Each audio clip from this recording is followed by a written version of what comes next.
Ladies and gentlemen, welcome back. Professor Connect here, bringing you guys another video. This time, wanting to go over graphing trig functions. Now, if you've been following a lot of my videos, you might be wondering why in the world should I bring this up now? This actually has a lot of applications inside of pre-calculus, calculus, and actually a little bit inside of physics as well. Also, this is kind of like a setup idea because I'm trying not to put the cart before the horse too much. We've already talked a little bit about the unit circle and how that can give us identifiable points inside of sine and cosine. And so I actually want to use that as a building point to talk about graphing trig functions because eventually, right, if you can have a well-rounded understanding of these trig functions, even if you only have a well-rounded understanding of sine, cosine, and tangent, and you understand how they connect to secant, cosecant, and cotangent, then you can build that knowledge slowly over time. And so we have these six different functions. We have our three regular functions and our three reciprocal functions, right? Because we said sine is going to be our opposite over hypotenuse, a little bit of review for us, and so on and so forth, which means cosecant is going to be hypotenuse over opposite. But what we didn't talk about is what these guys' graphs look like. We know how to find individual points, and let me write the rest of these real quick. Adjacent over hypotenuse, and we have opposite over adjacent. The other ones are just going to be the flips, so I'm not going to write them all down. But with these trig functions, what we didn't talk about is what their graphs look like. And so if you were to graph sine of x into a graphing calculator, and one thing you will want to make sure is that your calculator is inside of, it should be inside of radians for this, but it, depending on your calculator model, it may not matter at all, and you will want to put in x as your, you will want to put in x as a variable, as in the button x, not any other version of x. And this is where things get kind of weird. Most calculators are going to want this in terms of radians, because when you graph a sine or cosine or tangent function, you actually graph it in terms of radians along the x. The y is in terms of numbers. And the only reason I say this is because these radians actually do represent real numbers, right? Pi, for example, is actually a real number. It's 3.14159 ... And it just keeps going. So it's an actual number, but we can graph it in terms of pi. And so radians being in terms of pi means that if your calculator is in terms of radians, you can actually translate them. And so if you were to graph the sine function, for example, sine actually starts at the 0. Sine of 0 is 0. We've actually talked about that a little bit before. So this first graph, I'm going to try and do this in red, and this is actually going to be my sine graph. And so if I were to do sine of pi over 2 into a calculator, sine of pi over 2 should get me a value of 1, and it does. Sine of pi over 2 is in fact 1, so now I'm going to have a curve. If you were to look at this graph, it would have a curve here. If you were to plug in negative pi over 2, it would curve down to here, and then pi would actually come back up to center. So I will draw this guy with a black dot, just that way it doesn't smudge that much. So what you're actually seeing is this guy's going to start going up and down and up and down, and it's going to go through a full rotation. If I were to keep going, right, if I were to go to the next pi over here would actually hit 0 again, and you would actually see one full oscillation of this graph. And so this red graph right here is actually my sine graph. And so now why is this significant? Because all these values actually line up with values associated to the unit circle. For example, when x is pi over 2, the y is 1. And so if you were to actually look at this on the unit circle, you would see, oh, at pi over 2, we're straight up at the top of the unit circle. That value is 1 distance away. And so that's kind of what this idea comes back to. If you were to be at 0 on the x, you would actually be at 0 on the y, and so sine actually has this kind of graph look to it. This is called a sinusoidal wave. It just means it keeps repeating. This shape, it just waves over and over, no different if it's just sine. Now, contrast that with cosine. So I'm going to do cosine in blue. Cosine of x will actually do something a little different. Again, I'll use some of this in black just that way it doesn't smudge. But cosine will actually start at the 1 value, which is kind of different. But if you think about it, on our unit circle, that makes sense too. If you do cosine of 0 on the unit circle, you end up with a value of 1.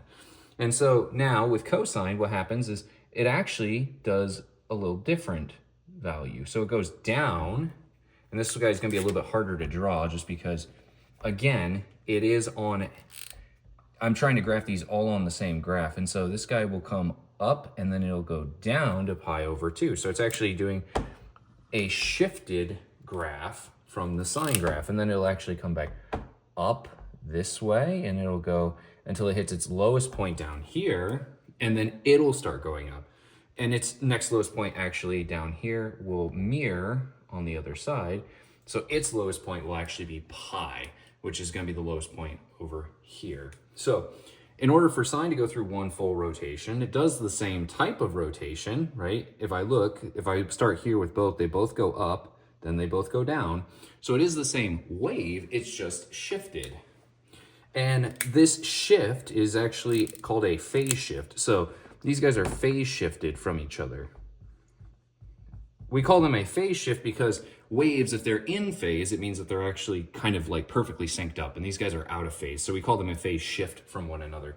And the distance between them is actually they're phase shifted a value of pi over 2. So basically, if you are messing with just sine and just cosine, they will be exactly pi over 2 distance away from each other, like any individual point would be.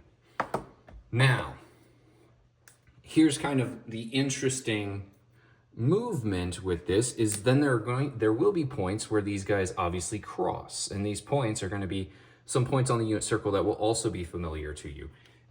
These points will actually be pi over 4 point. So it's like for this first guy, it should be pi over 4, because if I think about my unit circle again, pi over 4's coordinate is square root of 2 square root of 2. And so at pi over 4, my value for both will actually be the square root of 2. So it's actually kind of cool that this actually works out this way. This is for this point right here where both graphs actually cross each other. That's this guy.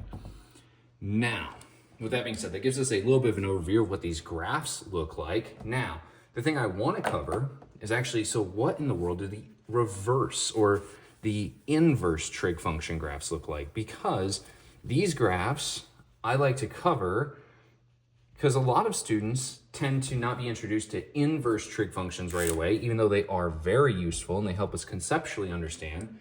So with the inverse trig functions, what I will do is I am actually going to try to do this. I made cosine blue. I'm going to make its opposite, secant, or its reciprocal, secant, also blue. I'm going to make it dotted. Okay, so I'm going to make these two guys the same color, but I'm going to do secant as dotted. And so what you're actually going to find is for secant, it will actually have these magical things called asymptotes. And basically, it'll only exist for a short period of time, and it'll only exist where this point is at its max or at its min. So basically, it'll create a U here, like it'll do a U, and then it'll do a U up here, and then it'll do a U down there. And so it'll create this interesting pattern where it'll have asymptotes at pi over 2 because it can't exist at pi over 2 values, so negative pi over 2 and positive pi over 2. But then it'll create little u's, and actually inverse or sine's reciprocal of cosecant will actually do the same exact thing. It'll only exist on the max and min points, and it'll only exist as long as it stays between two different constraints. And so the dotted lines show the reverse or the reciprocal identity graphs. And so I wanted to do this so you guys had like a really brief understanding of what a regular trig function and what its reverse looks like. The last one I haven't touched on is tangent. And tangent's just kind of an odd one in general because tangent actually has these breaks in its graph already. And so I'll show that here in just a second. All right, let me think real quick. Tangent's graph should be something like this. It should not go through 0.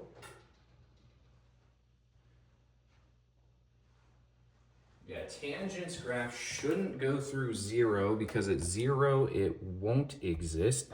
It'll be an off-shifted graph if I recall correctly. Let me verify with my calculator real quick.